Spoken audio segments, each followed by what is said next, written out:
Now we come to this topic, horizontal projectile, still under projectile motion. And of course, there are three types of projectile motion.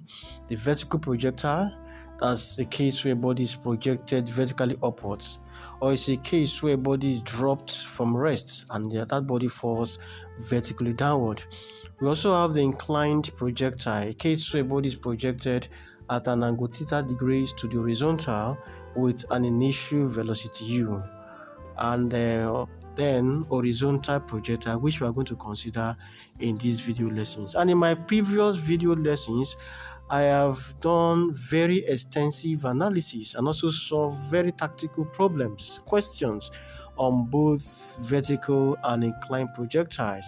And if you have not seen these videos, I would like you to go take a look at these videos so we can be on the same page as I delve into this type of projectile called horizontal projectile. An example is a body that is projected horizontally with an initial velocity that is along the x direction. Okay, an example is an arrow that is shot from a bow.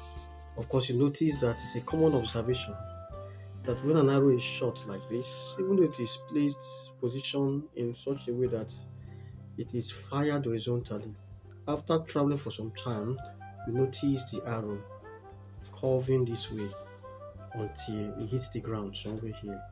So you can see that the path of this arrow is a parabola and it is caused by gravity.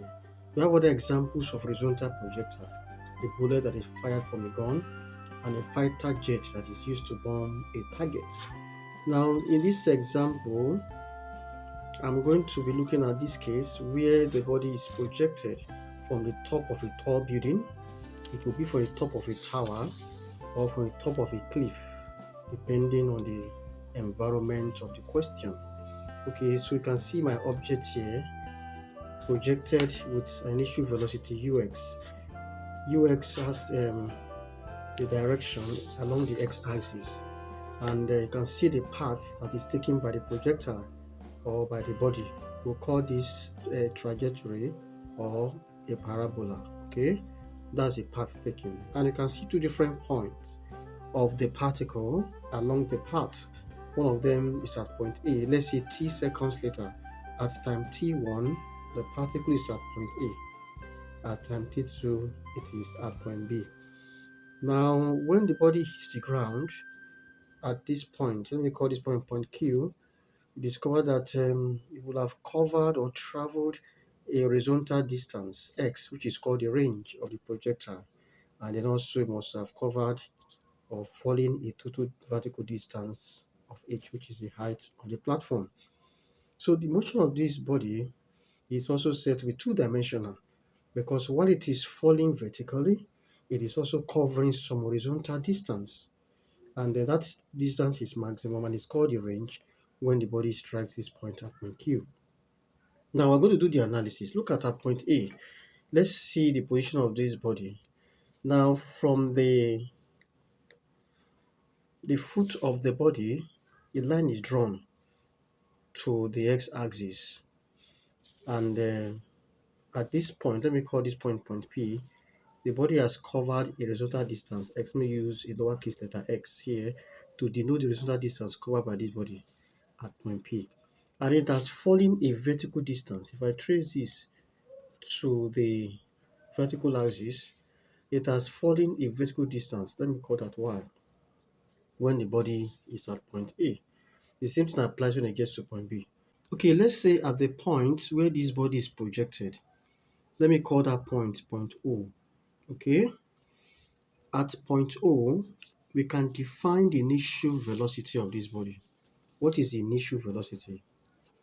Initial velocity of this body in the horizontal direction, acting horizontally. Horizontally, it is equal to ux. Okay, because this body has the velocity in the horizontal direction. Now let's also write the initial velocity of this same body in the vertical direction is equal to 0. Now this is a case where the body is dropped from rest. We can equate it we can see it as a situation where this body is just dropped from rest. That is when it is projected like this horizontally, it's like dropping it from rest vertically. So it has an initial horizontal velocity ux, but the uy component, the initial velocity acting vertically is zero. Now this is what happens at the point of projection. Let's say it is at time t equals zero. Okay, so that is what happens. Then some time t 1 second later, the body is at point A. Now let's see the vertical velocity or the vertical parameters. For the vertical motion, we have the initial velocity, we call it zero. Now the velocity at point A, let's call that Vy. We can use one of the equations of motion, borrow from it. If we borrow from that equation, we have u plus at. Okay. Now since A is equal to g, the direction of motion this time around, downward motion is taken to be positive, meaning that g is going to be positive, right? So that Vy is equal to 0 plus gt1. That is Vy is equal to gt1. So this is the expression for the vertical velocity of the body. And it has direction this way. This is direction of V1. So Vy is directed this way. And the value does not stay the same because at point B, we'll expect Vy to have increased. Okay, and we can state Vy as equal to gt2 since time t2 is greater than time t1. So you can see that Vy depends on time. G is constant in the two cases. So here it is gt1. So Vy varies with time. And if I'm to sketch the graph of the variation of Vy with time, how would that look like? To look like this. So this is Vy, this is time t. It's going to be a straight line graph that starts from the origin, meaning that the initial velocity of this body is zero. This is my uy component, which is zero at the point the body is projected. Okay, so the slope of this graph is still going to be the value of acceleration due to gravity g, because the equation of this graph is v is equal to g times t. If you compare that with the equation of a straight line, you see that the coefficient of the time t, which is plotted on the horizontal axis, is the slope of the graph. Okay, so this is how Vy varies. So we've seen that the acceleration, the vertical acceleration, let me call that Ay, is equal to plus g. And g is taken as 9.8. In some cases, you can say use that as 10 meters per second squared. Okay, so that's the vertical acceleration. It is positive. The vertical velocity is also positive and is given by this. How about the vertical displacement?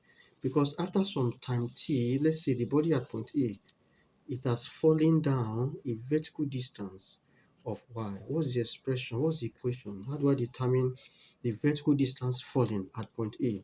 I'll come back to this point, to this space again. But for one of the equations of motion, S equals ut plus half at square. I'm sure you remember this equation of motion. There are about three of them. One of my videos, I went through the proofs of these 3 or 4 equations of motion. I would like you to go and look at that video in case you're having problem how to do or how to prove these equations. Now my s becomes y is equal to, this is still zero because vertically speaking, the initial velocity is zero. It's like the body is dropped from rest. That gives me half times a, my a is g times t squared. So for any given time, t1 or time t, that is at point A, where the time is t1 for instance, t1 can be 1 second later, 2 seconds later, the vertical displacement falling or distance falling is half times g times t1 squared. Okay, so given that time t is 2 seconds, what's the distance falling 2 seconds later? So you can see that the time in terms of a distance, it depends on just the time. G is constant. If I want to simplify things, I take g as 10 times 2 squared. That gives me 2 here, 2 here, 5. That gives me 5 times 4. That gives me 20 meters. So which means this body projected at the top of this tower or platform must have fallen a distance, a vertical distance of 20 meters after 2 seconds. Let's say 2 seconds later is at point A. This distance becomes 20 meters below the level of projection. Okay, so we have done the analysis for the initial velocity, that it is 0 for the vertical motion. We have seen the final velocity at any point in time t, given by gt1 or gt generally. And we have seen the expression for the acceleration, vertical acceleration, is given as plus g. And I've also seen the equation we can use to calculate the vertical distance falling by the body at any given time t. Now let's look at the horizontal motion, horizontal direction of motion of this body. Now for the initial velocity, we call that ux. Ux cannot be 0. Ux must be a value greater than 0, or else this body will not leave this platform. It will remain there. So we need to give it that initial push, that initial impulse that will impact that velocity to it, that is the velocity of ux, in the horizontal direction. So it must not be 0. It must be a value that is greater than 0. Okay? Now, how about my Vx at any point in time? Let's come back to point A. Let's say sometime 2 seconds later, or at point A, what is my horizontal velocity Vx? Okay. Now, when the body moves in a horizontal manner like that, the equation is still given as this. But this time around, the acceleration of this body is going to be 0, because when the body moves horizontally, the gravity is not does not affect such a motion. Gravity affects bodies that move vertically upward or vertically downwards. So for this kind of horizontal motion, it's not affected by gravity. So the body does not have an acceleration in the horizontal direction. So the ax component of the acceleration is equal to 0, meaning that this simplifies to vx is equal to ux, because this is supposed to be ux ax times t. So ax is 0 and all that. I will know that ux is the initial velocity u, okay, which is also ux. So you can see that this velocity of the body in the horizontal direction is constant, meaning that at any point in time, the horizontal velocity remains ux. Whatever ux is, if the initial velocity is 30 or meter per second or 40 meter per second, remains 40. When the body is at point B, it is tux, it does not change. It's equal to the velocity with which it is projected. And even before the body strikes the ground, the US component, the VS component is still UX. So UX does not change. The horizontal component of the projectile's velocity does not change. It remains constant throughout the path, throughout the motion of the body, or through the path of travel of the object of the body. The UX component, the horizontal component, does not change. So next, let's find the horizontal displacement of this projectile, of this body. Horizontal displacement. What's the horizontal displacement of this body? Okay, and from the equation of motion again, S equals, can you remember what S is? That is ut, right? Plus half at squared. Already you said that ax component of the projectile, the body's acceleration is 0. Okay, so take that as 0. The whole term here goes to 0. So what is left is, can call this my x is equal to ux times t. Okay, so this ux is the initial velocity of projection, which is in the horizontal direction. So this is the equation for calculating the horizontal displacement, something like this. At any point in time, let's say the particle is at point A, this horizontal distance is calculated. Given this time t1 is the time I used here. Okay, so that at point A, the body's horizontal displacement is ux times t1. Okay, that's the body's horizontal displacement at point A. Now, I want to write down the equations that we have proved or derived for the two different directions of motion, the horizontal direction and for the vertical direction of motion. So let me do a summary. Let me move to the next page of my board. This is my whiteboard. Okay, I want to write down all the equations. So for the horizontal direction, well, let me start with vertical. For vertical, I have my initial velocity ui is 0, and then my vy is equal to g times t. and my acceleration AY is equal to G, where G is taken as 9.81 meters per second squared. Okay. Then my Y, which is my vertical displacement, is half G T squared. So that's for the vertical motion. These are the parameters: the initial final velocities, acceleration, and displacement. Then for the horizontal motion, I have my ux is a constant and is equal to, let me call that u. And u can be the initial velocity of projection in the horizontal direction. My vx remains u. Okay, my ax is 0, and my x is equal to what? U times t. Okay, so that is that. And then you need to understand also that these two equations can be combined. The time t in this equation is the same as the time in this equation. So if I call this equation 2 and then call this equation 1, then I can say from equation 2 now, I'll make t the subject of the equation. That gives me t is equal to x over u, dividing both sides by u. Call this equation 3. So I now to substitute for t in equation 1. I have y equals half times g into x minus u all squared. So that gives me half gx squared over what? Over u squared. Okay. Now, when the particle or when the body has reached the ground, that is this point q, it means that the total vertical distance covered at point q, y will have been equal to h, and the time t will have been equal to time of flight. You can call that the total time taken to go from the level of projection to the ground level. Okay, we call that time of flight. I can still use the symbol t to represent my time of flight. Okay, which means my h now will be equal to the height of the tower, height of the building, height of the cliff from where the body is projected is equal to half g t squared, where this t is the time of flight.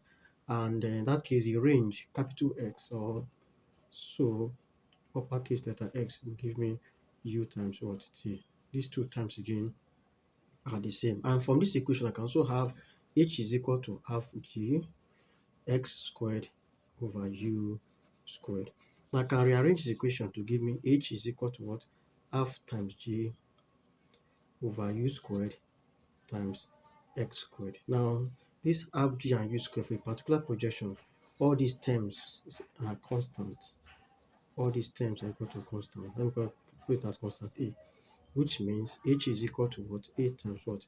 X squared. This is more like a quadratic equation. Or I can write it in terms of x and y. Y equals ax squared. This is a familiar equation. For those of you that have done quadratics in mathematics, you know, you are familiar with this expression. It's a quadratic equation. A is a constant. X squared is the second variable. And this varies with y. And of course, when you sketch a graph of y is equal to x squared, you know, the graph sometimes is like this, you know. So we're talking about, or it could be like this as well, depending on what a is, if it is negative or positive. So this is a path, which is what we have drawn here. So that's why we say that this path is a parabola. The trajectory of the parabola, the trajectory of the body is a parabola. It follows this curved path from this equation. Okay, in exam condition, they may give you a problem that requires you to use or apply these two terms of the equation. Most times, especially in WAEC, JAM, or in NECO, or any other Eastern exams, they require you to use these two equations, even in Cambridge. So you have to know how to apply these two equations, okay? Now, I'll take questions in the next video. But before I round off this class, I need to show you something again, that sometimes they may need to find the resultant velocity of this body at any given time or given point. What's the expression for the resultant velocity?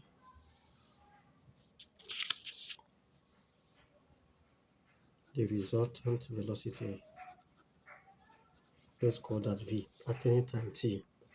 Okay, if I come back to this my diagram, so let's call this point. We want to find the resultant velocity because you can see two velocities are acting this way.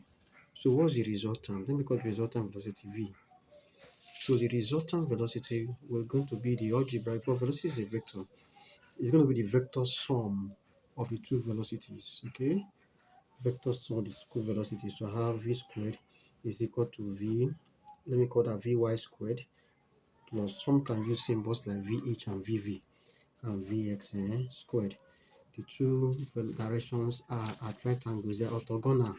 Vx is perpendicular to vy. You can see that now. So this becomes something like this. This is my vx. Okay, this is my vx acting this way. This is my vy acting this way. So that this gives me a triangle. This gives me a rectangle. So that by Pythagoras, I have this as my v. So that the resultant velocity gives you square root of what? Vy squared plus vx squared. Because in some cases in exam, they may ask you to find the resultant velocity, of the body just before it hits the ground or at any point in time along the path of the motion of the body. What is the resultant velocity? You should go to find that. And again, just before it hits the ground, what is the resultant velocity and so on. And this can lead me to finding the kinetic energy of the body just before it strikes the ground. Kinetic energy of the body, total kinetic energy is going to give me half v squared. Now, the question is this, what velocity do we use here?